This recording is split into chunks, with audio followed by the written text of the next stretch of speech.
Bab 491 dibebaskan. Melihat kepergiannya, Li Meiyu memiliki pertanyaan besar dalam hatinya.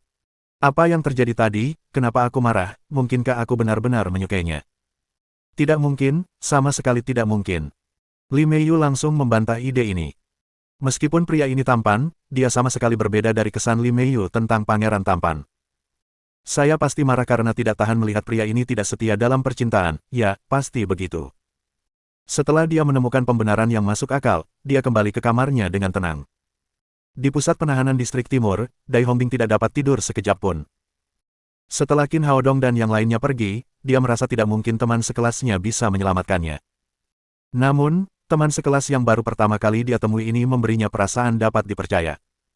Ia hanyalah seorang mahasiswa biasa yang penuh harapan saat tiba di sana.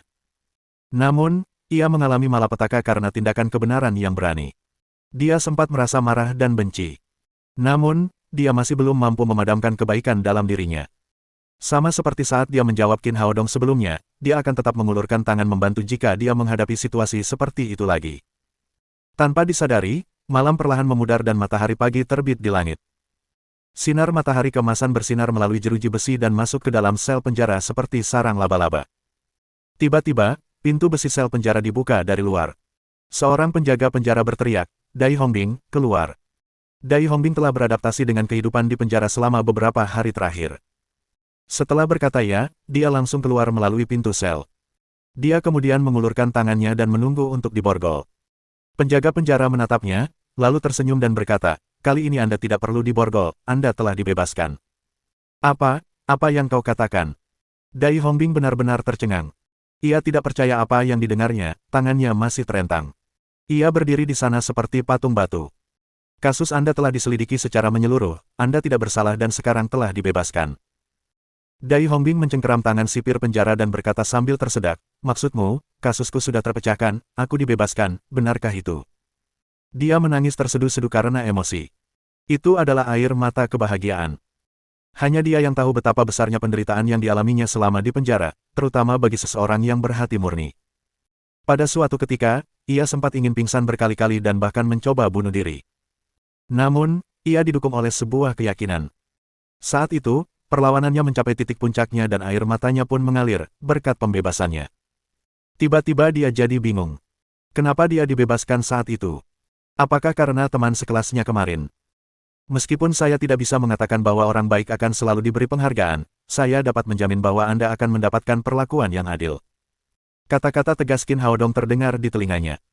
Ya, itu dia, pasti dia, dialah yang membuatku melihat cahaya hari, dialah yang membuktikan ketidakbersalahanku. Dia mengikuti sipir penjara keluar dari pusat penahanan. Saat dia keluar dari gerbang, semuanya terasa seperti mimpi. Dia dibebaskan, yang berarti dia dapat meneruskan impian kuliahnya. Semua ini diberikan olehnya. Dai Hongbing bergumam, saat sebuah cahaya aneh melintas di matanya. Di Shanghai Medical College, matahari pagi terbit, sinar kemasannya menyinari kampus. Di tempat latihan, para mahasiswa baru mengenakan seragam militer baru sedang menunggu pelatihan militer dimulai dengan senyuman di wajah mereka. Pelatihan militer menjadikan setiap kelas sebagai unit dasar. Siswa kelas praktisi pengobatan Tiongkok juga pergi ke tempat pelatihan satu demi satu. Mereka berkumpul di posisi yang ditetapkan oleh sekolah untuk kelas mereka. Qin Haodong melangkah ke tempat latihan sambil diapit oleh dua gadis cantik, Li Meiyu dan Su Hui. Hal ini membuatnya sangat menarik perhatian. "Bos, Anda sudah di sini." Tian Boguang bergegas menghampiri begitu melihat Qin Haodong. Ia mencengkeram bahu Qin Haodong dan berkata di telinganya, "Bos, Anda mendapatkan 2 bunga dari kelas kami dengan sangat cepat, Anda seharusnya dipanggil Tian Boguang, nama pencuri bunga lebih cocok untuk Anda." Qin Haodong meninju bahu Tian Boguang, lalu berkata kepada Zifu Bao yang berlari mendekat, "Gemuk, apakah kamu membawa seragam Hongbing?" "Benar, aku punya ini di sini," kata Zifu Bao saat satu set seragam militer baru dibawa ke Qin Haodong.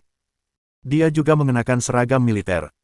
Meskipun itu adalah ukuran terbesar yang tersedia, itu masih sangat kecil untuknya. Itu sangat ketat sehingga tampak seperti telah dicuri, dan bisa meledak kapan saja.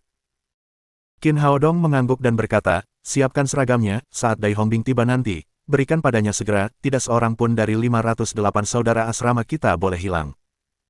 Tepat setelah dia berbicara, dia mendengar suara sarkastis berkata di sebelahnya, "Bagaimana orang bodoh di pusat penahanan bisa datang, kamu sedang bermimpi." Mereka menoleh dan melihat 4 orang dari asrama 510 datang. Orang yang berbicara adalah Zhang Zichao. Zifubao melotot ke arah mereka dan berkata, apa yang kalian katakan, katakan lagi jika kalian berani. Saya berani mengatakannya 10 kali, apalagi sekali. Zhang Zichao menatap Zifubao dengan nada mengejek. Asrama 508 Anda sungguh aneh, Anda gemuk, sedangkan yang ditangkap itu pemberani. Sekarang, siapapun yang melihat seorang nenek akan menjauh, tetapi dia berani datang dan menolong, dia ditangkap dan dibawa ke pusat penahanan karena itu, bukankah dia idiot, apakah aku telah berbuat salah padanya karena mengatakan itu? Setelah dia berbicara, semua orang di asrama 510 mulai tertawa. Teman sekelas lainnya di sebelah mereka akhirnya mengerti mengapa asrama 508 kehilangan satu orang. Ternyata dia telah ditangkap dan dibawa ke pusat penahanan karena membantu seorang wanita tua. Wang Haiqiang menoleh ke arah Fang Zhaoping, bos, menurutmu apakah berbahaya bagi asrama kita untuk tinggal begitu dekat dengan orang idiot, bagaimana jika itu menurunkan kecerdasan kita? Suaranya sangat keras. Jelas bahwa dia sedang mengejek Qin Haodong dan yang lainnya. Setelah dia berbicara, mereka berempat tertawa lagi. Jadi, lucu sekali. Sebuah suara dingin terdengar di samping mereka. Qin Haodong mengamati orang-orang di asrama 510. Tatapan matanya sedingin pisau. Zhang Zichao melirik Qin Haodong dan berkata sambil mencibir, aku hanya mengatakan yang sebenarnya, apakah ada yang salah dengan itu? Meminta maaf. Qin Haodong memelototi Zhang Zichao. Minta maaf, serius. Zhang Zichao berkata sambil tersenyum lebar. Saudara-saudara, apakah kalian mendengarnya, dia benar-benar ingin aku meminta maaf kepada seorang idiot. Li Meiyu juga menjadi marah hanya dengan melihat wajah orang-orang itu. Namun, dia tahu kekuatan Qin Haodong, akan mudah baginya untuk mengalahkan orang-orang itu. Karena itu, dia tidak mengatakan apa-apa dan hanya menonton dengan dingin dari samping. Su Hui melihat Nona Zhang Xiaoyan berjalan mendekat dari jauh. Karena takut Qin Haodong akan menderita, Su Hui mencengkeram lengannya dan berkata kepada Zhang Zichao dan yang lainnya, bagaimana kalian bisa menghina teman sekelas kalian seperti itu, cepatlah minta maaf kepada Haodong. Melihat Su Hui memeluk lengan Qin Haodong di hadapan semua orang, dengan dada yang sering membuat Fang Zhaoping meneteskan air liur menempel erat padanya, ekspresi wajah Fang Zhaoping berubah sangat jelek. Saudara Haodong. Gelar ini membuat hati Fang Zhaoping terbakar cemburu. Su Hui selalu menjadi dewi di hatinya. Dia telah mengejarnya selama beberapa tahun, tetapi dia tidak pernah memberinya muka. Dan saat itu, dia memanggil pria itu, kakak Haodong. Dia bahkan melompat ke pelukan pria lain. Melihat ekspresi wajah bosnya berubah jelek, Zhang Zichao segera mengerti apa yang sedang terjadi. Dia berkata kepada Su Hui, ini masalah antar pria, ini tidak ada hubungannya denganmu. Su Hui berkata dengan marah, kamu. Qin Haodong menariknya ke belakangnya, benar sekali, ini urusan kita para lelaki, biar aku yang mengurusnya. Su Hui tidak tahu harus berbuat apa lagi. Li Meiyu menariknya dan berkata, Su Hui, biarkan Haodong yang mengurusnya. Qin Haodong melangkah maju 2 langkah dan tiba di depan Zhang Zichao. Hari ini kamu harus minta maaf, kalau tidak, kamu akan menanggung akibatnya, kata Qin Haodong dingin. Zhang Zichao tingginya sekitar 185 cm. Ia juga sangat bugar, ia tampak jauh lebih kuat daripada Qin Haodong. Dia berkata dengan nada meremehkan, saya ingin melihat apa konsekuensinya. Fang Zhaoping dan yang lainnya mengepung mereka pada saat yang sama. Zifubao dan Tian Boguang juga berdiri dekat di belakang Qin Haodong. Suasana tiba-tiba menjadi tegang. Melihat emosi mereka yang semakin memuncak, para siswa di samping mereka maju satu demi satu untuk mencegah mereka. Jangan saling menyakiti, mari kita bicarakan baik-baik jika kalian ingin mengatakan sesuatu, kalian akan dihukum karena berkelahi. Latihan militer akan segera dimulai, orang-orang akan menertawakan kelas praktisi pengobatan Tiongkok kita jika terjadi perkelahian. Kamu harus tetap tenang, jangan memberi kesan buruk pada instruktur. Qin Haodong menatap Zhang Zichao dan berkata, saya akan mengatakannya untuk terakhir kalinya, mohon maaf. Dalam pandangan Zhang Zichao, Qin Haodong adalah orang yang penakut. Jika kamu ingin bertarung, maka bertarunglah, mengapa harus berlarut-larut? Zhang Zichao berkata dengan bangga, biarkan aku memberitahumu, ketika aku bertarung, aku tidak peduli apakah lawanku adalah pengawas kelas kita atau bukan. Tepat pada saat itu, Nona Zhang Xiaoyan segera berjalan mendekat. Apa yang kalian lakukan? Zhang Xiaoyan menyadari ada yang tidak beres, jadi dia bergegas menghampiri dan berkata sambil terengah-engah, mengapa kalian bertengkar padahal kalian semua teman sekelas, bersikaplah masuk akal. Dia tampak lebih serius dari sebelumnya. Kelasnya ingin bertempur pada hari pertama latihan militer. Itu jelas bukan hal yang terhormat. Zhang Zichao merentangkan tangannya dan berkata, Nona Zhang, Anda tidak bisa menyalahkan saya, ada yang mengganggu saya. Sebelum dia selesai berbicara, dia tiba-tiba melihat sebuah tinju besar muncul di depannya. Segera setelah itu, tinju itu menghantam pangkal hidungnya dengan keras. Suara dentuman teredam terdengar. Zhang Zichao mundur 4 hingga 5 langkah berulang kali. Kemudian, dia menutup hidungnya saat darah mengalir keluar dari jari-jarinya. Itu menunjukkan bahwa itu adalah pukulan yang berat. Pukulan itu berasal dari Qin Haodong. Dia menarik tinjunya, lalu menatap Zhang Zichao dan berkata, "Aku memukul berdasarkan apakah kamu benar atau salah, apakah guru hadir atau tidak, itu tidak ada hubungannya." Mendominasi. Dia terlalu mendominasi. Tiba-tiba, semua orang tercengang oleh Qin Haodong. Mereka menatapnya dengan tercengang. Dia berani meninju seseorang di depan guru. Pukulannya juga tidak ringan. Hanya dia yang berani melakukan hal seperti ini. Zifubao diam-diam merasa puas. Jika guru itu tidak ada di sampingnya, maka dia akan bergegas maju dan bergerak sendiri untuk menunjukkan kekuatan saudaranya yang gemuk itu. Di seberang mereka, Zhang Zichao terus berteriak sambil menutupi hidungnya. Fang Xiaoping dan yang lainnya melotot ke arah Qin Haodong. "Qin Haodong, apa hakmu untuk memukul seseorang? Aku tidak akan membiarkanmu lolos begitu saja." Fang Xiaoping berkata sambil hendak berlari ke arah Qin Haodong. Namun, dia dihentikan oleh beberapa siswa di sebelahnya. Murid-murid dari kelas lain juga menyadari situasi itu. Mereka mengalihkan pandangan penasaran untuk mengamati. "Kalian semua diam." Zhang Xiaoyan melangkah maju 2 langkah dan berdiri di antara kedua orang yang marah itu. Dia berkata dengan marah, "Apa yang kalian lakukan? Apakah kalian masih menganggapku, guru kalian, di mata kalian?" Melihat guru yang marah, Fang Xiaoping pun terdiam. Ia tidak ingin berkelahi lagi. Namun, tatapan matanya masih penuh permusuhan dan kemarahan saat menatap Qin Haodong. Zhang Zichao menggunakan tisu toilet dalam jumlah banyak untuk menghentikan mimisannya. Dia menatap Qin Haodong dengan mata penuh kebencian. "Katakan padaku, apa yang terjadi?" Zhang Xiaoyan menegur dengan marah, "Latihan militer akan segera dimulai, instruktur sedang dalam perjalanan ke sini. Jika instruktur mengetahui kalian bertarung sebelum pelatihan militer dimulai, menurutmu apa konsekuensinya?" Bab 492 Aku adalah kontaknya. Teman sekamarku dengan berani menyelamatkan seorang wanita tua, namun, Zhang Zichao ingin mempermalukannya, dengan mengatakan bahwa dia pantas dikurung di pusat penahanan. Aku sudah memintanya untuk meminta maaf beberapa kali, tetapi dia tidak mau. Qin Haodong menunjuk Zhang Zichao dan berkata, "Orang yang sembarangan mendiskreditkan orang baik harus dipukuli." Wajah Zhang Xiaoyan tiba-tiba menjadi dingin. Meskipun Dai Hongbing saat ini dikurung dalam tahanan dan masalahnya belum terpecahkan, siapapun yang memiliki hati nurani akan berada di pihak Dai Hongbing. Dia menoleh ke arah Zhang Zichao dan berkata, "Benarkah ini?" Zhang Zichao tahu dia salah. Dia bergumam di depan guru untuk waktu yang lama, tetapi tidak dapat mengatakan sepatah kata pun. Bertindak berani demi kebenaran. Sungguh lelucon. Jika itu benar, lalu mengapa dia dikurung di pusat penahanan? Pada saat ini, Fang Xiaoping melompat keluar. Dia berkata dengan lancang, "Guru, kami percaya bahwa penguasa itu adil dan hukum itu adil. Karena dia sudah dibawa ke rumah tahanan, maka belum bisa dikatakan dia berani berbuat demi kebenaran, apalagi sebagai orang baik." Orang ini sangat pintar. Dia langsung mengubah konsep dan membuatnya tampak seolah-olah mereka menegakkan hukum.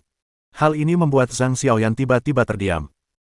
Qin Haodong berkata, "Kamu terlalu banyak berpikir, teman sekamarku. Dai Hongbing hanya bekerja sama dengan penyelidikan polisi di pusat penahanan, masalahnya sudah dituntaskan, dan dia bertindak berani demi kebenaran, jadi dia akan segera dibebaskan, dia akan segera kembali untuk pelatihan militer." "Dibebaskan?" Fang Xiaoping mencibir dengan jijik. "Apakah kamu masih bermimpi dan berbicara sambil tidur? Dia anak miskin dari luar kota, dia tidak punya uang, tidak punya latar belakang, dan tidak punya kenalan, ingin keluar dari pusat penahanan, mungkin di kehidupan selanjutnya. Siapa bilang dia tidak punya latar belakang atau kontak?" Qin Haodong tiba-tiba menaikkan volume suaranya. Dia menatap langsung ke Fang Xiaoping dan berkata, "Asrama 508 kita adalah latar belakang Dai Hongbing, aku adalah kontaknya, dengan kita saudara-saudara di sini, Dai Hongbing akan segera kembali." Kata-katanya begitu mendominasi sehingga Zifubao dan Tian Boguang merasa darah mereka mendidih. Mereka juga berteriak, "Asrama 508 kita adalah latar belakangnya, bos kita adalah kontaknya. Kalian ingin menyelamatkan Dai Hongbing." Mata Fang Xiaoping dipenuhi dengan penghinaan. Dia menatap Qin Haodong dengan sinis dan berkata, "Aku akan mengambil nama belakangmu jika Dai Hongbing bisa kembali untuk pelatihan militer." Tepat pada saat itu, seseorang berteriak, "Hei, lihat, kepala sekolah sudah datang." Semua orang melihat ke arah yang ditunjuk orang itu. Mereka melihat kepala sekolah Hou Wenbin berjalan ke arah mereka. Di belakangnya ada seorang pria muda berkacamata, dengan penampilan yang tampan dan alis yang penuh dengan kegembiraan. Ini buruk, konsekuensinya akan sangat serius jika kepala sekolah menanyakannya, kan? Tentu saja. Saya pikir Qin Haodong akan mendapat masalah besar. Sepertinya tidak, kepala sekolah tersenyum ngomong-ngomong, siapa orang di belakangnya. Sementara semua orang berdiskusi di antara mereka sendiri, Qin Haodong, Si Fubao dan Tian Boguang berlari mendekat. Apa yang mereka lakukan di sana? Apakah mereka akan mengeluh terlebih dahulu? Menurutku tidak, kurasa mereka harus mengambil inisiatif untuk mengakui kesalahan mereka untuk meminta keringanan hukuman. Sementara semua orang menebak-nebak, Qin Haodong mengabaikan Hou Wenbin dan malah bergegas menemui pemuda di belakangnya. Dia adalah Dai Hongbing, yang baru saja keluar dari penjara. Dia memeluk Dai Hongbing erat-erat dan berkata, "Selamat datang kembali, saudara asrama 508 kami." Zi Fubao dan Tian Boguang juga berteriak, "Selamat datang kembali, saudara asrama 508 kami." Jadi itu Dai Hongbing dari asrama 508, dia benar-benar kembali. Sepertinya orang-orang dari asrama 510 salah, dia pasti bertindak benar, kalau tidak dia tidak akan dibebaskan. Bukankah Fang Xiaoping baru saja mengatakan bahwa dia akan mengganti namanya jika Dai Hongbing dibebaskan, sepertinya dia akan dipanggil Qin Xiaoping di masa depan. Mendengar perbincangan di sekitar mereka, ekspresi keempat orang dari asrama 510 berubah menjadi sangat jelek.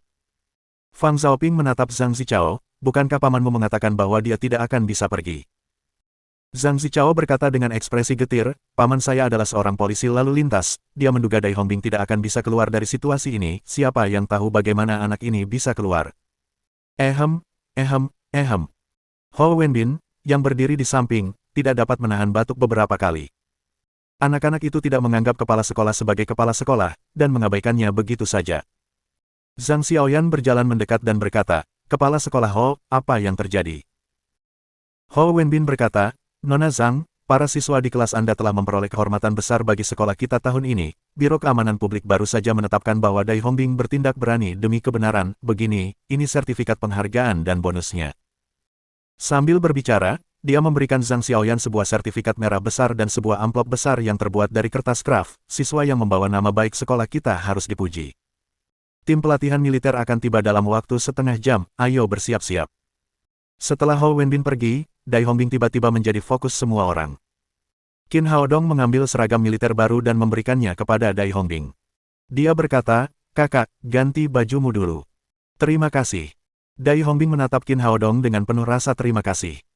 Kemudian, dia mengambil seragamnya dan pergi ke samping untuk berganti pakaian. Zi Fubao berbalik, lalu menatap Fang Xiaoping dengan bangga dan berkata, "Haruskah aku memanggilmu Qin Xiaoping sekarang? Apa yang kau katakan sebelumnya didengar oleh semua orang, kau tidak akan menyangkalnya, kan?" Wajah Fang Xiaoping memerah. Dia telah ditampar di wajahnya setelah mengucapkan kata-kata itu dalam waktu kurang dari 1 menit. Tidak mungkin untuk menyangkalnya. Namun, apapun yang terjadi, dia harus menyelamatkan mukanya apapun yang terjadi sehingga dia tidak akan mengakuinya. Qin Haodong menepuk bahu Zi Fubao dan berkata, "Lupakan saja, anggap saja ini tidak pernah terjadi. Aku tidak ingin memiliki nama belakang yang sama dengan orang ini, itu akan sangat memalukan." Zi Fubao mengangguk dengan ekspresi setuju, "Bos, Anda benar, saya juga tidak ingin nama belakangnya menjadi Si." Tian Boguang juga berkata, "Benar sekali, itu juga bukan Tian, aku tidak sanggup membiarkan orang ini kehilangan muka." Melihat ejekan mereka yang kejam, Fang Xiaoping sangat marah hingga matanya terbakar. Namun, tidak ada yang bisa dia lakukan. Dialah yang bermulut murahan saat itu. "Baiklah, berhentilah bertengkar, masa lalu biarlah berlalu, jangan terus menyimpan dendam," kata Zhang Xiaoyan, "kalian semua adalah teman sekelas, jadi kalian harus bersatu." Dua siswa baru akan segera masuk kelas semuanya, bersiaplah untuk menyambut mereka. Siswa baru, bagaimana mungkin ada siswa baru yang melapor ke sekolah saat ini? Benar sekali, mereka sangat terlambat, bahkan lebih terlambat dari Dai Hongbing. Mungkinkah dua wanita cantik, meskipun kita sudah memiliki dua wanita cantik di kelas kita, jumlahnya masih terlalu sedikit. Saat mereka berdiskusi, dua sosok anggun muncul di tempat latihan. Mereka berjalan perlahan menuju kelas praktisi pengobatan Tiongkok. Mereka langsung menarik perhatian semua siswa di tempat latihan. Itu karena mereka sangat cantik. Meskipun mereka mengenakan seragam militer yang besar, mereka tidak dapat menyembunyikan bentuk tubuh mereka yang anggun dengan dada yang menonjol dan punggung yang tegak. Yang terpenting adalah penampilan mereka yang sangat cantik. Mereka jelas yang paling cantik di antara semua wanita cantik. Siapa mereka? Apakah mereka murid baru di kelas kita? Katakan padaku, mereka ada di kelas mana, aku bersedia pindah kelas. Terlalu cantik, aku akan mati, aku belum pernah melihat wanita secantik itu. Di antara banyak tatapan mata serigala, kedua wanita itu berjalan menuju kelas praktisi pengobatan Tiongkok. "Bos, lihat cantik sekali," kata Zifu Bao sambil menarik lengan Qin Haodong, dan langsung menunjukkan ekspresi yang sangat mirip babi. Qin Haodong menoleh. Kemudian, dia tiba-tiba membeku seolah-olah dia terpaku di tempat.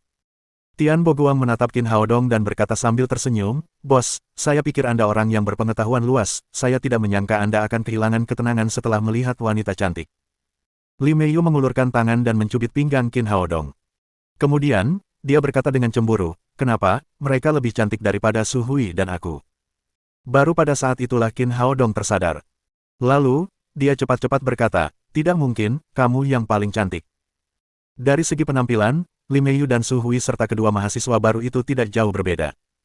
Mereka semua 100% cantik. Satu-satunya perbedaan adalah aura mereka. Alasan mengapa Qin Haodong linglung adalah karena dia mengenal mereka. Mereka adalah Nalan Wushuang dan Qiwaner. Dia tidak pernah menyangka bahwa keduanya akan tiba-tiba muncul di Shanghai Medical College. Pada saat itu, mereka berdua juga melihat Qin Haodong. Mereka diam-diam mengedipkan mata padanya dengan senyum lucu di wajah mereka. Sepertinya mereka sudah merencanakan ini sejak lama. Mereka hanya belum memberitahunya. Namun, itu juga hal yang baik. Itu adalah hari pertama pelatihan militer mereka. Dia khawatir tentang tugasnya di malam hari. Berkat kehadiran Nalan Wushuang dan Qiwaner, mereka tentu saja dapat berbagi kamar dengan Li Meiyu. Dengan cara ini, Qin Haodong akan terhindar dari berjongkok di luar asrama putri. Zhang Xiaoyan memperkenalkan dua siswa baru itu ke kelas, "Semuanya, silakan sambut siswa baru yang akan bergabung dengan kita." Tiba-tiba, tepuk tangan meriah pun terdengar. Dengan kedatangan sepasang wanita cantik itu, semua makhluk lelaki di kelas ingin bertepuk tangan sampai bengkak. "Instruktur akan segera tiba, semuanya, cepat bersiap." Setelah Zhang Xiaoyan berbicara, dia berbalik dan berjalan ke podium. Pelatihan militer merupakan acara besar, dan sekolah masih memiliki banyak pekerjaan yang harus diorganisasi. Nalan Wushuang dan Qiwaner tentu saja berdiri bersama Li Meiyu dan Su Hui. Wanita memang makhluk yang aneh. Meskipun mereka berempat baru saja bertemu, mereka akrab dengan sangat cepat, seolah-olah mereka telah berteman selama bertahun-tahun. Saat keempat wanita cantik dengan penampilan yang menakjubkan itu berkumpul, mereka menerangi seluruh tempat latihan. Kerutan dan senyuman mereka dapat memengaruhi mata banyak makhluk laki-laki. Hal ini membuat anak laki-laki di kelas lain sangat iri. Kenapa ada begitu banyak dewi dan tidak ada satupun yang termasuk golongan kita? Tidak bagus, aku tidak tahan lagi, aku ingin mengubah jurusanku, aku ingin belajar pengobatan Tiongkok. Qin Haodong tahu bahwa Nalan Wushuang dan Qiwaner tidak berinisiatif untuk berbicara dengannya demi merahasiakan identitasnya. Oleh karena itu, dia juga tidak menyapa mereka. Zifu Bao mendekati Qin Haodong dan berkata, "Bos, apa yang sedang kamu lakukan? Ada begitu banyak wanita cantik, mengapa kamu tidak memperhatikan mereka?" Tian Boguang berkata sambil tertawa murahan, "Benar sekali, bos, apakah karena kakak iparmu kamu takut untuk bertindak? Biar ku beritahu, punya istri di rumah sambil tetap main-main di luar adalah hal yang membuat seorang raja sejati." Qin Haodong melotot padanya, "Apa yang kamu bicarakan? Aku orang yang serius." Zifu Bao tertawa dan berkata, "Baiklah, aku tahu, bos bukanlah orang yang serius." Saat mereka berbicara dan tertawa, Tian Boguang tiba-tiba berkata, "Bos, cepat lihat, orang itu, Fang Xiaoping, telah berjalan mendekat, dia mungkin ingin menyentuh kedua wanita cantik itu." Qin Haodong menoleh untuk melihat. Dia melihat Fang Xiaoping berpose yang menurutnya tampan, saat dia berjalan menuju Nalan Wushuang dan Qiwaner. Senyuman nakal muncul di wajahnya. Dia bisa menebak hasilnya tanpa melihat. Orang ini akan mempermalukan dirinya sendiri. Fang Xiaoping memang berpikiran seperti itu. Ketika Su Hui memanggil kakak Haodong, dia telah sepenuhnya menghilangkan semua ide yang dia miliki tentang wanita ini. Bertahun-tahun mengejarnya tidak membuahkan hasil. Dia baru saja bertemu Qin Haodong dan dia langsung memeluknya keesokan harinya. Tidak perlu bersusah payah memikirkan hal ini ketika ada begitu banyak wanita cantik. Misalnya, dua mahasiswa baru itu cukup bagus. Bab 493 Sepotong Kotoran. Dalam pandangan Fang Xiaoping, alasan mengapa dia tidak bisa mengejar Su Hui adalah karena dia terlalu hebat. Dari segi latar belakang keluarga, Su Hui tidak lebih buruk darinya, dan dari segi bakat, Su Hui selalu lebih unggul. Namun, kedua pendatang baru itu berbeda. Dengan latar belakang dan penampilan mereka masing-masing, asalkan dia mengulurkan ranting zaitunnya, mereka pasti akan menerimanya dengan senang hati. Mereka bahkan mungkin bertindak seperti pengejar lelaki. Semakin dia memikirkannya, semakin dia merasa yakin. Matanya terus berpindah antara Nalan Wushuang dan Qiwaner. Kedua wanita itu sangat luar biasa, membuatnya sulit untuk memilih. Setelah berpikir sejenak, akhirnya dia memilih Kiwaner yang terlihat lebih manis. Dia pikir gadis dengan penampilan seperti itu pasti imut dan baik hati. Setelah mengambil keputusan, dia mendekati Kiwaner. Halo, Kiwaner, perkenalkan nama saya Fang Xiaoping, kakek saya adalah Profesor Zhang Helun dari Sekolah Pengobatan Tiongkok kami. Su Hui sedikit mengernyit. Bukan karena dia menggoda gadis lain, melainkan karena dia tidak suka dia menyebut nama kakeknya kemanapun dia pergi. Meskipun mereka tumbuh bersama, itulah alasan utama mengapa dia tidak pernah bersikap baik kepada Fang Xiaoping. Kiwaner melirik Fang Xiaoping dan berkata, "Halo, apa yang ingin kamu lakukan?" Fang Xiaoping berkata dengan anggun, "Waner, aku menemukan duniaku saat melihatmu, kamu sangat cantik, bisakah kamu memberitahuku nomor teleponmu?" Dia merasa bahwa bakatnya sangat bagus, sehingga dia pasti bisa merebut hati gadis tersebut. Sayangnya, Kiwaner mengecewakannya. Dia berkata dengan enteng, "Maaf, aku tidak mengenalmu, aku tidak ada hubungannya denganmu, aku tidak bisa memberitahumu nomor teleponku." Senyum di wajah Fang Xiaoping langsung membeku. Dia tidak menyangka Kiwaner akan menolaknya tanpa ragu. Tidak apa-apa ketika Su Hui menolaknya, tetapi mengapa pendatang baru ini memperlakukannya sama? Dia bertanya tanpa sadar, mengapa? Saat ini, percakapan mereka telah menarik perhatian teman sekelas di sekitar mereka. Semua orang melihat mereka dan ingin melihat jawaban gadis baru itu. Di bawah tatapan banyak orang, Kiwaner menunjukkan senyum aneh di wajahnya dan berkata, "Karena kamu terlalu jelek." Haha. Para siswa di sekitar mereka tertawa terbahak-bahak, yang menarik perhatian kelas lain. Mereka semua melihat ke arah mereka. Dia terlalu jelek. Zifubal tertawa dan berkata, "Mata siswi ini benar-benar tajam, dia melihat esensinya sekilas, aku juga berpikir bahwa pria ini terlalu jelek."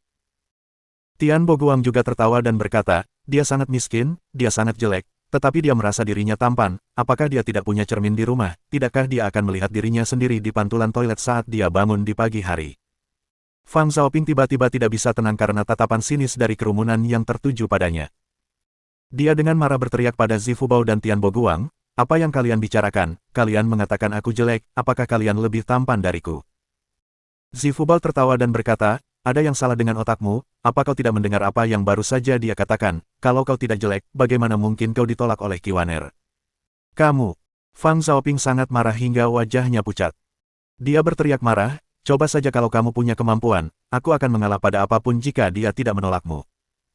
Dia selalu sombong dan arogan, berpikir jika dia tidak bisa merebut hati Kiwaner, maka akan semakin mustahil bagi orang lain untuk berhasil. Zifubao berteriak, "Jika salah satu dari kita berhasil, kau harus mengakui di depan umum bahwa kau hanyalah seonggok sampah. Tidak masalah, kalau kamu gagal, kamu harus minta maaf padaku atas apa yang kamu katakan tadi." Fang Xiaoping juga sangat marah dan setuju tanpa ragu-ragu. Semua orang mendengarnya, itulah yang dia katakan. Setelah itu, dia menoleh ke Qin Haodong dan yang lainnya. "Teman-teman, misiku sudah selesai, sekarang terserah kalian, jangan membuatku malu." Qin Haodong terdiam. Dia berkata, "Kamu benar-benar hebat, setelah memprovokasi dia, kamu berbalik dan melemparkan masalah itu kepadaku." Dai Hongbing tersipu dan berkata, "Aku tidak bisa melakukan itu, aku belum pernah punya pacar sebelumnya." Tian Boguang berkata, "Jangan lihat aku tidak punya kemampuan itu, jika kita ingin menangkap gadis itu, kurasa bos adalah satu-satunya yang bisa melakukannya." Zifubao meraih tangan Qin Haodong dan berkata, "Bos, kami semua mengandalkanmu, jangan biarkan asrama 508 kami jatuh karena malu." Zhang Zichao baru saja menyeka mimisannya. Ketika dia melihat Qin Haodong, dia menggertakkan giginya dengan kebencian. Dia berkata, "Dia hanya mainan anak laki-laki yang pandai melakukan serangan diam-diam, bahkan bos kita telah ditolak, bagaimana dia bisa berhasil?" Qin Haodong menatapnya dengan pandangan main-main dan berkata, "Perhatikan baik-baik, nak, perhatikan dan pelajari cara mengejar gadis, meminta nomor telepon bukanlah hal yang sulit, aku bisa membuatnya memanggilku sayang begitu saja." Fang Xiaoping berkata dengan marah, "Jangan hanya membanggakan diri, apakah kamu tidak takut ditampar?" Menurutnya, mustahil bagi Qin Haodong untuk meminta gadis itu memanggilnya sayang setelah baru pertama kali bertemu. Qin Haodong mengabaikannya dan melangkah ke arah Kiwaner sementara semua orang memperhatikan. Kiwaner juga menoleh menatapnya dengan senyum yang tak dapat dijelaskan di wajahnya. Qin Haodong menghampiri Kiwaner dan mengangkat dagunya yang halus. Dia meniru nada bicara seorang penjahat TV dan berkata sambil tersenyum, "Gadis kecil, kamu cantik, panggil aku sayang." "Apa-apaan ini? Ini bukan mengejar gadis, bukankah dia mencari kematian?" "Aku rasa Kiwaner akan menamparnya."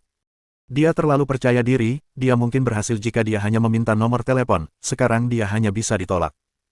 Sementara semua orang memiliki gagasan pesimis tentang hasilnya, sebuah kejadian mengejutkan terjadi. Ayolah, itu membuatku merasa sangat malu.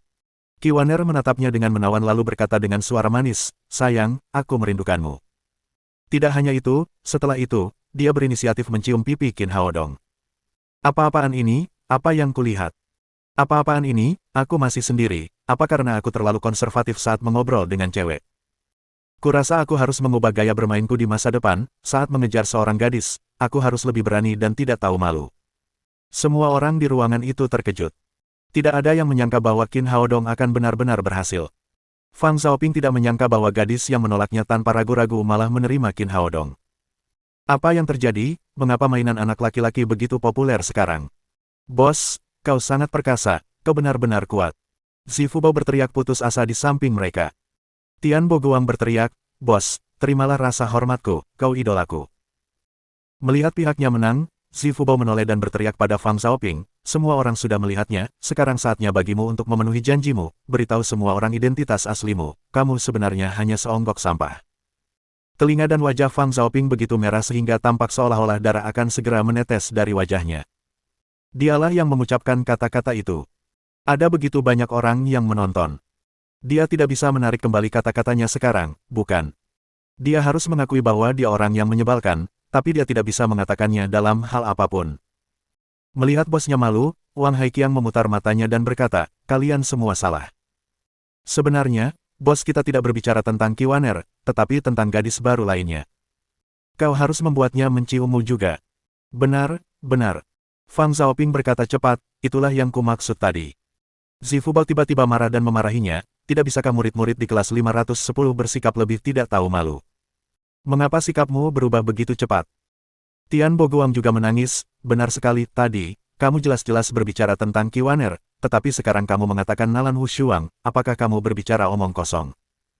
Sementara orang-orang di sekitarnya mengobrol, Fang Xiaoping awalnya merasa malu, tetapi kemudian dia menangis, pokoknya, itulah yang kumaksud. Itu salahmu jika kau tidak memahaminya. Qin Haodong menghentikan Zifubao dan Tian Boguang, lalu bertanya, apakah kalian yakin kali ini, jika aku berhasil lagi, kalian tidak akan menolaknya, kan? Tidak mungkin, sama sekali tidak mungkin, kalau kamu berhasil, aku akan memenuhi janjiku. Fang Xiaoping tidak dapat menahan diri untuk menggelengkan kepalanya. Bagaimanapun, dia tidak percaya bahwa Qin Haodong dapat menaklukkan dua wanita cantik kelas atas secara berturut-turut, kecuali mereka berdua bodoh. Itulah yang kau katakan. Ingat, jangan lagi menganggap kata-katamu sebagai omong kosong. Setelah Qin Haodong mengatakan itu, dia berbalik dan mendekati Nalan Wushuang. Saat ia berjalan, hati banyak orang terangkat, dan para pria lajang dari kelas pengobatan Tiongkok mulai berdoa dalam hati. Dewiku, tolong tolak dia dan serahkan kesempatan itu padaku. Ya Tuhan, jangan biarkan orang ini berhasil lagi, beri kami kesempatan. Fakta segera membuktikan bahwa Tuhan tidak mendengarkan doa mereka. Apa yang tidak ingin mereka lihat terjadi lagi. Sebelum Qin Haodong sampai di hadapannya, Nalan Wushuang mengambil inisiatif untuk berlari ke arahnya. Ia mengulurkan tangannya untuk memegang leher Qin Haodong dan mencium pipinya yang lain. Dia menunjukkan rasa cintanya dengan ciuman itu. Ya Tuhan, tidak mungkin. Kenapa Dewiku juga jatuh, apakah ada keadilan dalam hal ini? Ini terlalu tidak masuk akal, aku akan melawan mainan anak laki-laki ini sampai mati. Saat ini, Qin Haodong telah menjadi musuh publik bagi semua teman sekelas laki-lakinya. Keempat gadis di kelas pengobatan Tiongkok semuanya sangat cantik, tetapi mereka semua berkumpul di sekitarnya. Dia punya banyak cewek cantik yang suka sama dia. Apa dia pernah mikirin perasaan cowok jomblo? Tidak peduli apa yang dipikirkan orang lain, Qin Haodong memenangkan pertaruhan dengan mudah lagi. Zifubao melompat ke depan Fang Xiaoping dan berkata sambil tertawa, wah, apakah kamu melihat betapa hebatnya bosku, apa yang ingin kamu katakan kali ini? Saat itu juga, hati Fang Xiaoping hancur berkeping-keping. Kenapa wanita-wanita ini menyukai mainan anak laki-laki ini, kenapa tidak ada yang menyukaiku? Tian Boguang menghampirinya dan berkata, Fang Xiaoping, cepatlah dan tepati janjimu, kita tidak bisa menunggu lebih lama lagi, apakah kau akan mengingkari janjimu? Mulut Fang Xiaoping terbuka lebar, tetapi dia tidak bisa mengatakan apa-apa. Lagi pula, dia tidak bisa mengakui bahwa dia hanyalah seonggok kotoran di depan umum. Pada akhirnya, dia menghentakkan kakinya dan memalingkan kepalanya untuk bersembunyi di sisi lain kerumunan. Meskipun Zifubao dan Tian Boguang masih ingin mengejarnya, mereka dihentikan oleh Qin Haodong. Zifubao berteriak dengan marah, "Bos, jangan hentikan kami akan membalas dendam pada pria tak tahu malu ini." Qin Haodong berkata, "Lupakan saja, tidak masalah jika dia mengatakannya dengan keras atau tidak. Dia adalah orang yang menyebalkan di mata semua orang." Tian Boguang tiba-tiba tertawa dan berteriak, "Kau benar. Tidak peduli apakah dia mau mengakuinya atau tidak, dia hanyalah sampah di mata kita." Fang Xiaoping bersembunyi di sudut. Wajahnya pucat saat ini. Dia benar-benar kalah, dengan cara yang paling menyedihkan. Jika dia mengakui bahwa dia bajingan di depan umum, dia tidak akan punya gengsi sama sekali. Sebaliknya, jika dia bersembunyi di tengah keramaian dan menolak mengakuinya, menarik kembali perkataannya akan membuat citranya jatuh drastis. Tidak mungkin dia bisa menjadi pengawas. Orang-orang dari kamar 510 berkumpul di sekitar Fang Xiaoping. Zhang Zichao berkata, "Bos, apapun yang Anda katakan, saya tidak bisa menahan amarah saya."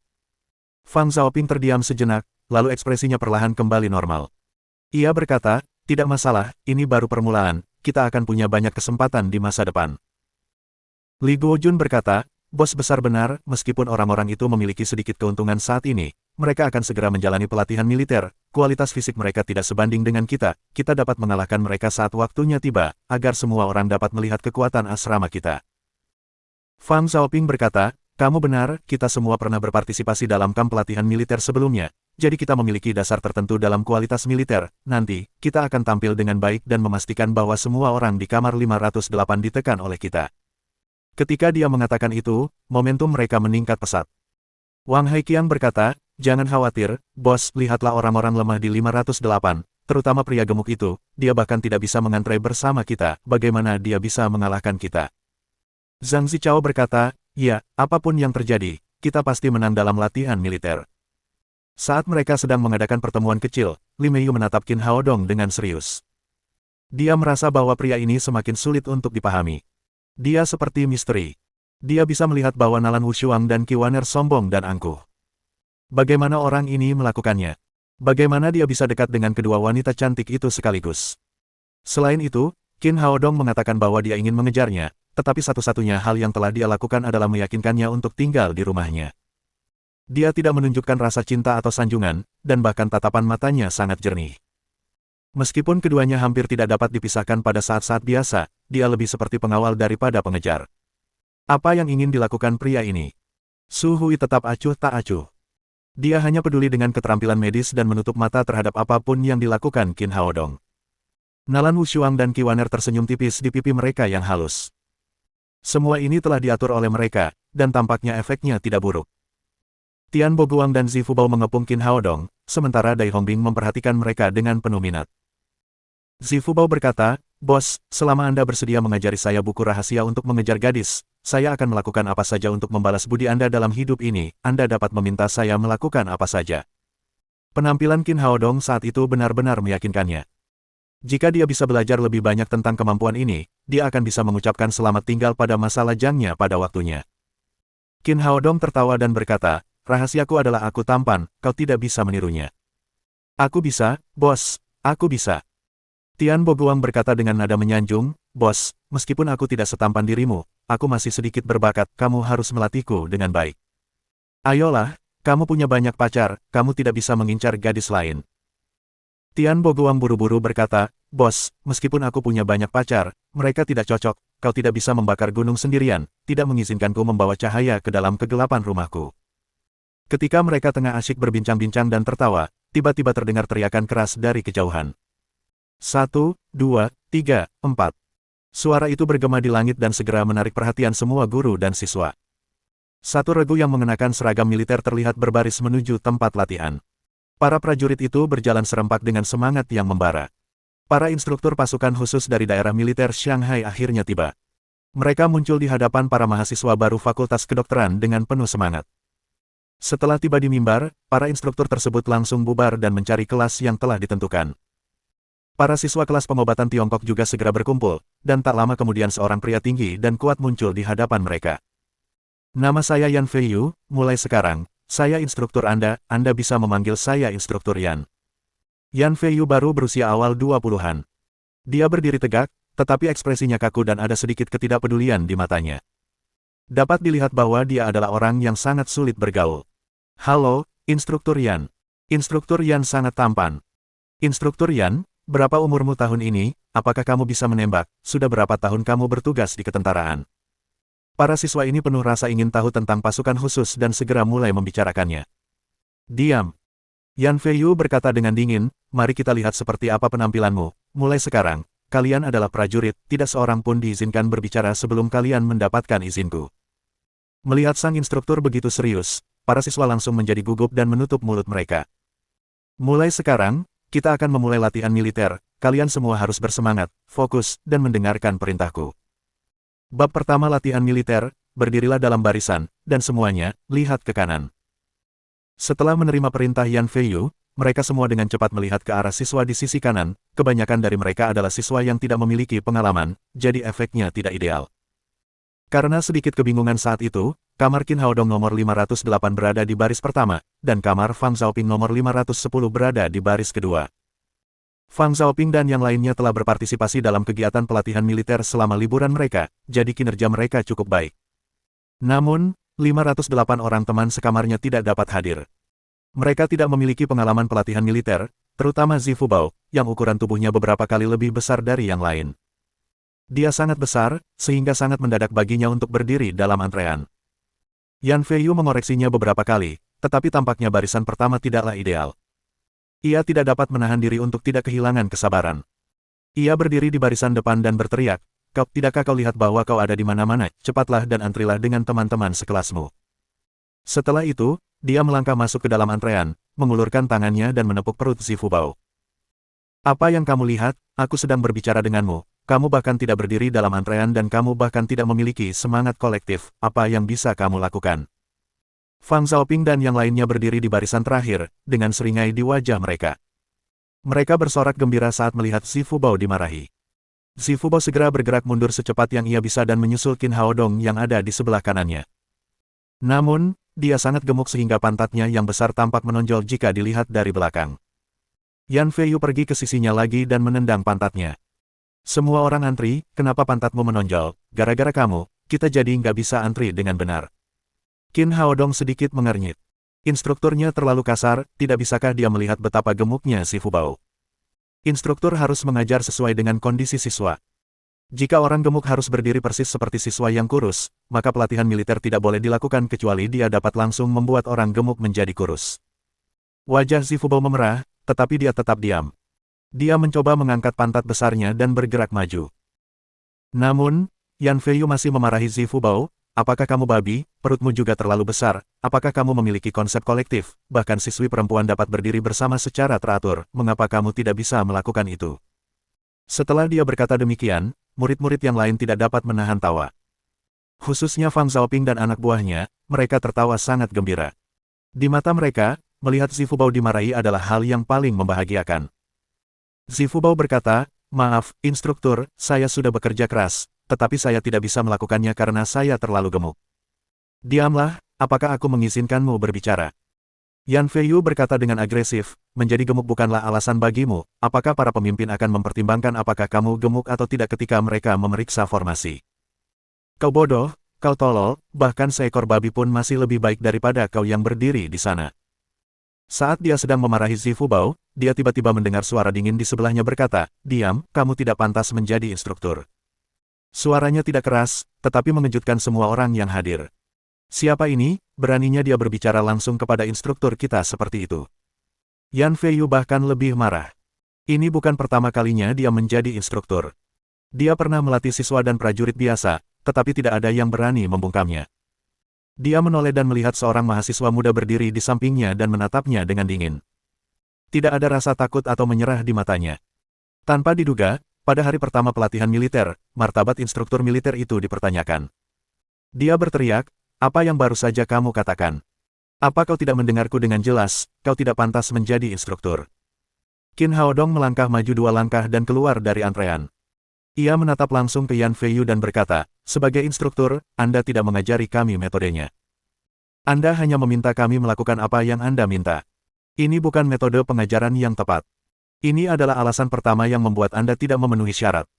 Kedua, Kita semua adalah siswa yang baru saja mengikuti pelatihan militer, bukan prajurit yang telah melalui banyak pertempuran. Sebagai instruktur, Anda tidak dapat mengajar sesuai dengan kondisi khusus Anda.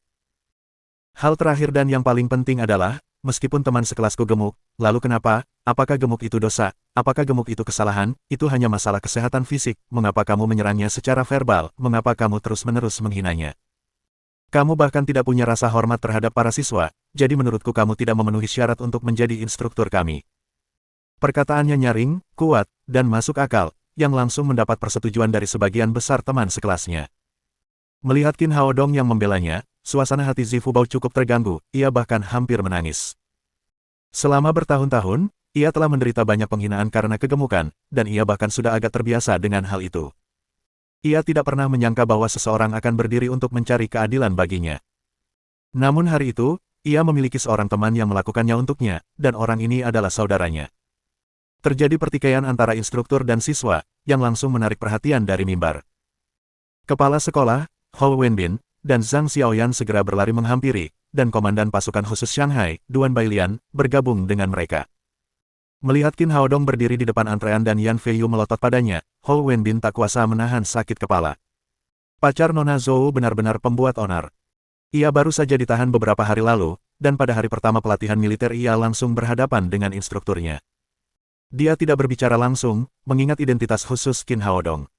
Pada saat ini, Zhang Xiaoyan bertanya, Qin Haodong, apa yang terjadi? Mengapa Anda berselisih dengan instruktur? Bahkan di hadapan gurunya, kepala sekolah, dan komandan pasukan khusus, suasana hati Qin Haodong tidak berubah. Ia berkata dengan enteng, ia bukan instrukturku. Menurutku, ia tidak memenuhi syarat untuk menjadi instruktur kelas pengobatan Tiongkok kita. Zhang Xiaoyan terkejut. Dia tidak menyangka Qin Haodong akan mengatakan hal seperti itu. Ketika dia sadar kembali, dia berkata, Qin Haodong, kamu sudah keterlaluan. Bagaimana kamu bisa berbicara seperti itu sebagai seorang siswa? Minta maaflah kepada instruktur sekarang. Dia mengatakan itu terutama untuk melindungi Qin Haodong. Bagaimanapun, ini adalah pertama kalinya dalam sejarah pelatihan militer di Sekolah Kedokteran Shanghai bahwa seorang siswa berdebat dengan instruktur dengan cara seperti ini. Ada kemungkinan dia akan langsung dikeluarkan dari sekolah. Namun, Qin Haodong tetap tidak menyerah sama sekali. Ia terus berkata, bukan saya yang perlu meminta maaf. Kita tidak butuh instruktur yang tidak tahu bagaimana menghormati siswa. Saya harap sekolah dapat membatalkan kualifikasinya sebagai instruktur. Bab 495 aku akan menantang. Karena hubungan senior Su Hui dapat dikatakan tumbuh di Sekolah Kedokteran Shanghai. Zhang Xiaoyan sangat mengenalnya dan tahu bahwa dia tidak akan berbohong. Su Hui menceritakan apa yang telah dilakukan Yan Feiyu selama pelatihan militer. Dia menceritakan keseluruhan cerita tentang bagaimana dia menghina Zifu Bao. Kemudian dia menceritakan mengapa Qin Haodong mengatakan bahwa Yan Feiyu tidak memenuhi syarat untuk menjadi instruktur. Guru, itu saja. Mendengar ini, Zhang Xiaoyan sedikit mengernyit. Sekolah kedokteran dan sekolah pengobatan Tiongkok tidak memiliki persyaratan untuk bentuk tubuh dan berat badan siswa mereka. Yan Feiyu benar-benar keterlaluan dalam menghina bentuk tubuh Zifu Bao. Sebagai guru kelas pengobatan Tiongkok, dia enggan melihat muridnya dicap babi, dan dia merasa perkataan Qin Haodong masuk akal. Dalam hatinya, dia sudah mendukung Qin Haodong.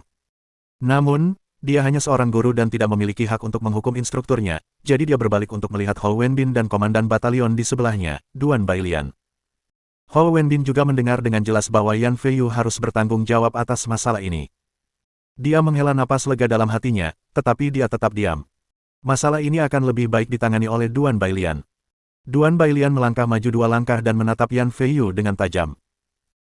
Apa yang kukatakan padamu saat kita dalam perjalanan ke sini, mereka adalah pelajar, bukan prajurit biasa, kau harus mengubah metode pengajaranmu, apakah kau lupa mengajar berdasarkan kemampuan mereka, kembalilah dan tulis 2000 kata untuk meninjau kesalahanmu. Yan Feiyu segera memberi hormat militer. Setelah memarahi Yan Feiyu, Duan Bailian menoleh ke Qin Haodong dan berkata, kamu hebat, aku telah menghukum Yan Feiyu, aku yakin dia akan lebih berhati-hati dalam berbicara di masa depan. Tetapi tidak apa-apa jika Anda membiarkannya menjadi instruktur Anda. Dari segi standar, Yan Feiyu adalah instruktur yang sangat baik, saya yakin dia akan membantu Anda memperoleh hasil yang baik. Menurut pendapat orang lain, cara Duan Bailian menangani masalah ini masuk akal, tetapi di mata Qin Haodong, itu sama sekali berbeda. Dia jelas melindungi prajuritnya. Yan Feiyu telah menghina Zifu Bao. Sebagai atasannya, dia hanya menegurnya dengan ringan. Yan Feiyu bahkan tidak meminta maaf dan permintaan untuk mengganti instrukturnya ditolak. Bukankah dia hanya berusaha melindungi prajuritnya? Terlebih lagi, menurut penampilan Yan Feiyu, orang itu sama sekali bukan orang yang baik hati. Dia pasti akan memberi mereka pelajaran nanti.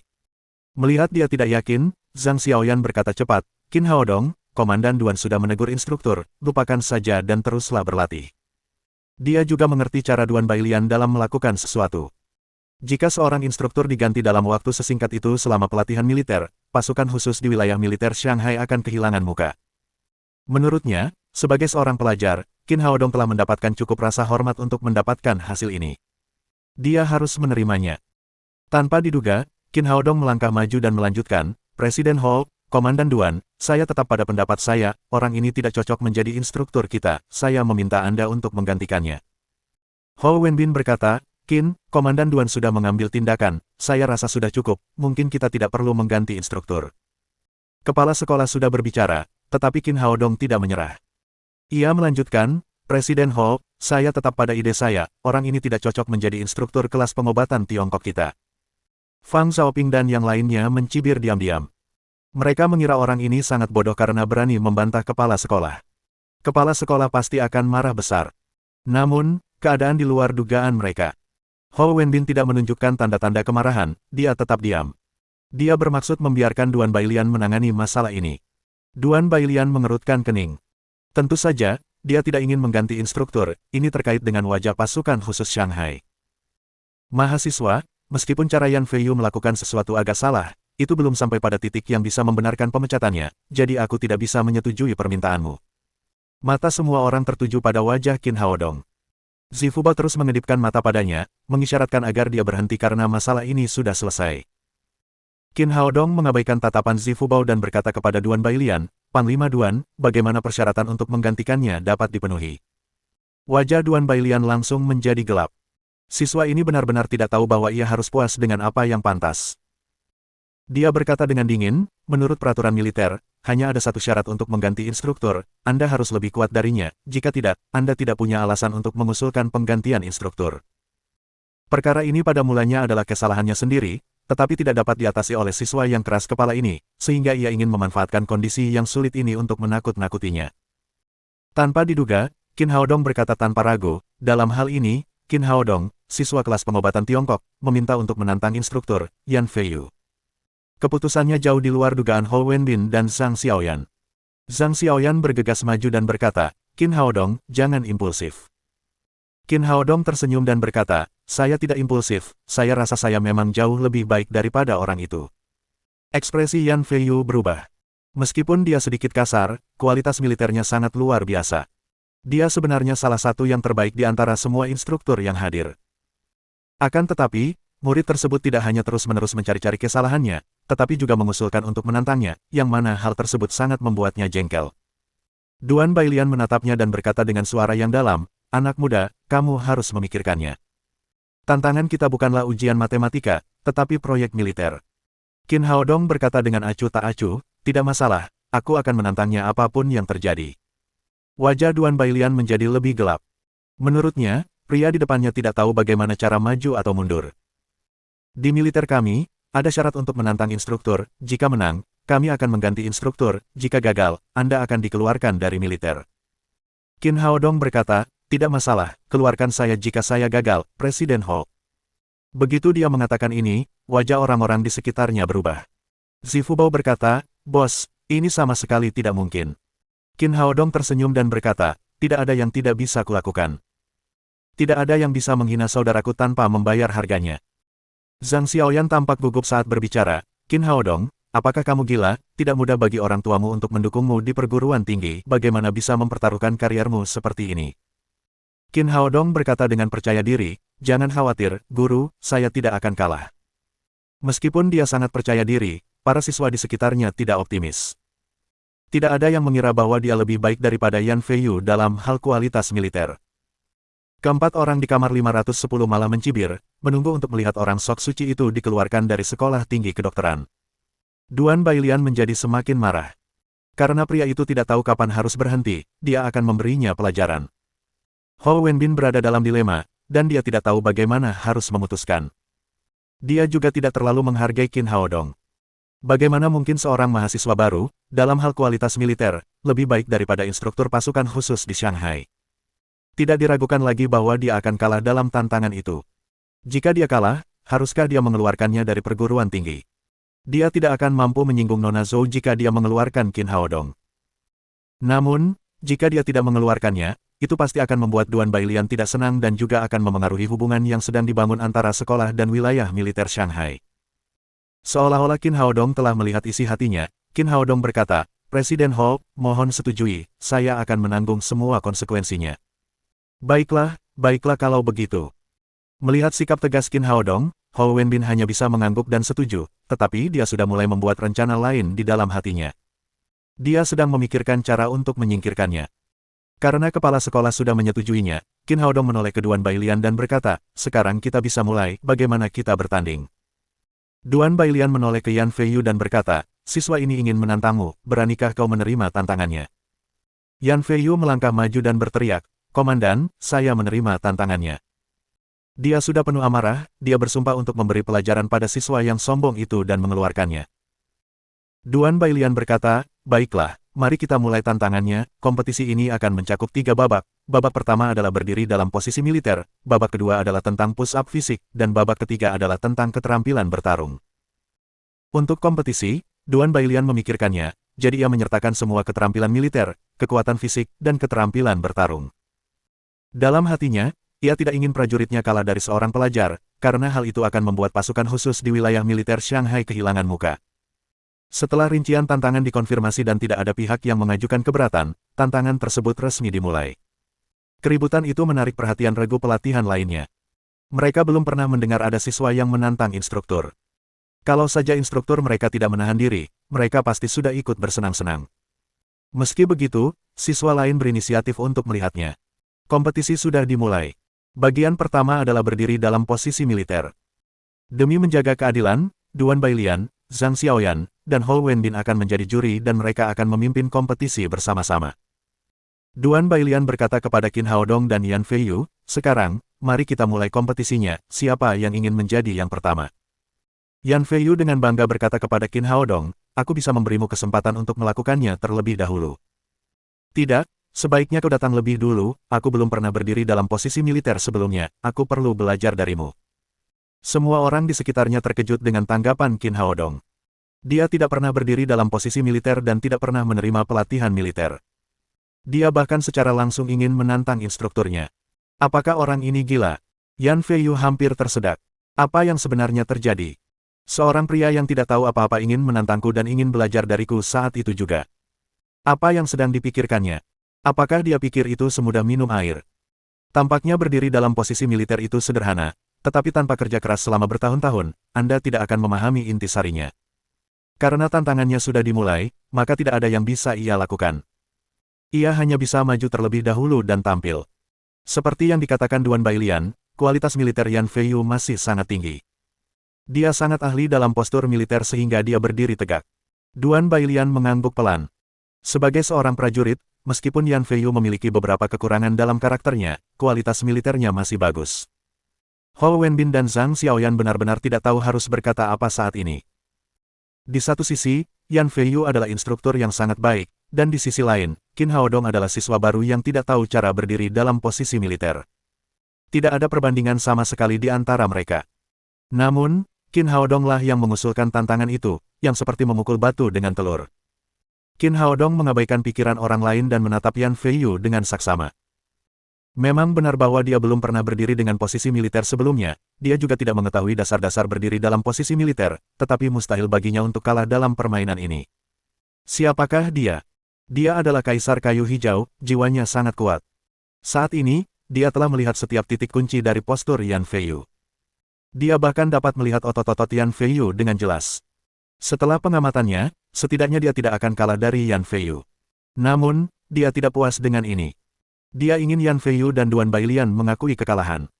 Mohon dukungan dari Om Ante-Ante sekalian buat subscribe agar Mimin terus semangat untuk up novel seru lainnya. Sekiranya ada kebutuhan buat subback, silakan inbox Mimin atau tuliskan di kolom komentar. Terima kasih.